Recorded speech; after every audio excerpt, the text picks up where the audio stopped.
See, I think we've got things a little bit mixed up right now. I think we've got our order wrong. The things that we say are important to us, we don't actually consciously spend the time on them. When I work with leaders, my goal is actually to get them to do something, to get them to not just do it, but feel it deep in their soul. There were 6 moms, and I was the only dad. And to be honest, I was pissed off. In fact, I'm still pissed off. Because I looked around and said, where's the dads? Don't they care? And then I thought about it for a moment, and I realized at any given moment before, earlier in the year, I wouldn't have been there either. I was too busy. I had too much work on my plate. I was overloaded, overwhelmed, and I just happened to be there because I got lucky. Do the things that matter. Get your order right. I'm a leadership pathfinder. I work with leaders to actually identify their steps forward and help them find ways to mobilize their people to get more things done in less time.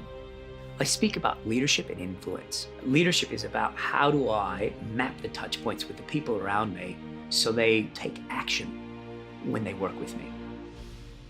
The other piece is around influence. How do I improve the influence I have, which may not be to my direct reports, but it might be people across my organization or even outside my industry if I want to position myself as a thought leader.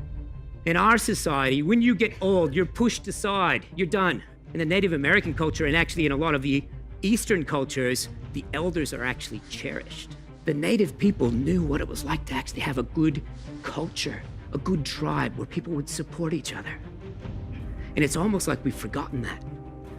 Leaders want people that hold them accountable, challenge them, support them, and call them on their BS, because I don't think that happens enough. So part of my philosophy has been around how do you be practical and real with people? How do you do it in a way as a leader so they admire and respect you for that? And more than that, they actually want to come back and work with you even more. People want to be inspired by somebody. They want somebody that will stretch them, grow them, coach them, mentor them.